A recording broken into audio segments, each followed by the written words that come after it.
नमस्ते मेरे प्यारे दोस्तों। तो आज मैं आपके लिए एक ऐसी कहानी लेके आई हूँ। अगर आपको लगता है ना कि आप ज़िंदगी से निराश हैं, आपकी ज़िंदगी का कोई मोल नहीं है, आप किसी के लिए इम्पोर्टेंट नहीं हैं, तो ये कहानी आपके लिए है। एक आदमी था, बहुत ही परेशान हालत में अपने घर के बाहर बैठा हुआ था और कुछ सोच रहा था। इतने में भगवान प्रकट होते हैं। भगवान उसे कहते हैं कि वत्स तुम क्यों नाराज़ हो, क्यों परेशान हो। तो वो आदमी कहता है कि भगवान, मुझे लगता है मेरी ज़िंदगी का कोई मोल नहीं है, महत्व नहीं है मेरा इस दुनिया में रहने का। तो भगवान कहते हैं कि वत्स, मैं ना तुम्हें एक खेल देता हूँ, ज़रा खेल के बताना, तब मैं तुम्हें तुम्हारी ज़िंदगी का मोल बताऊँगा। तो इस कहानी को बड़ा ही ध्यान से सुनिए। उस आदमी को एक नीला पत्थर देते हैं और कहते हैं कि जाओ, इसका मूल्य पता करके आओ, लेकिन ध्यान रहे इसको बेचना नहीं है।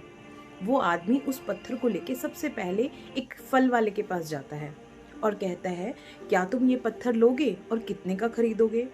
वो आदमी उस पत्थर को टटोलता है और थोड़े टाइम के बाद वो कहता है कि तुम मुझसे 10 आम ले लो। तो वो कहता है, नहीं नहीं भैया, मुझे बेचना नहीं है, मुझे सिर्फ इसका मूल्य पता करना था। उसके बाद वो एक सब्जी वाले के पास जाता है और कहता है कि भैया, मेरे पास ये पत्थर है और मैं इसे बेचना चाहता हूँ। वो थोड़ी देर देखता है और फिर कहता है कि तुम एक काम करो, मुझसे एक बोरी आलू ले लो। फिर वो कहता है, नहीं नहीं भैया, मुझे ये बेचना नहीं है, मुझे सिर्फ मूल्य पता करना था। इस तरह से थोड़े टाइम के बाद वो एक सुनार के पास जाता है। सुनार को देता है वो पत्थर। सुनार भी उस पत्थर को बड़े ही ध्यान से टटोलता है। सुनार उस पत्थर को देखने के बाद कहता है कि तुम मुझसे 1 करोड़ रुपए ले लो। फिर वो व्यक्ति कहता है कि नहीं नहीं भैया, मुझे बेचना नहीं है, मुझे सिर्फ इसका मूल्य पता करना था। फिर वो उस पत्थर को लेके एक हीरे वाले के पास जाता है। हीरे वाला 10-15 मिनट उस पत्थर को बड़ा ही ध्यान से देखता है और फिर कहता है कि भैया, ये तुम्हें पत्थर कहाँ से मिला। तो वो व्यक्ति पूछता है, क्यों भैया, ऐसा क्या है इसमें। कहता है, ये तो अद्भुत पत्थर है, अगर पूरी दुनिया की दौलत भी मैं आपको दे दूं ना, तो ये पत्थर मैं खरीद नहीं पाऊंगा।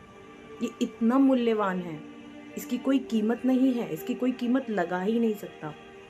अब वो व्यक्ति उस पत्थर को लेके भगवान के पास जाता है और कहता है कि भगवान, जैसा आपने मुझे कहा, मैंने इस पत्थर की मूल्य सबसे लगवाई, तो अब मुझे मेरी जिंदगी का मूल्य बताओ कि मैं इस दुनिया में रहकर क्या कर रहा हूँ, क्या महत्व है मेरे रहने का।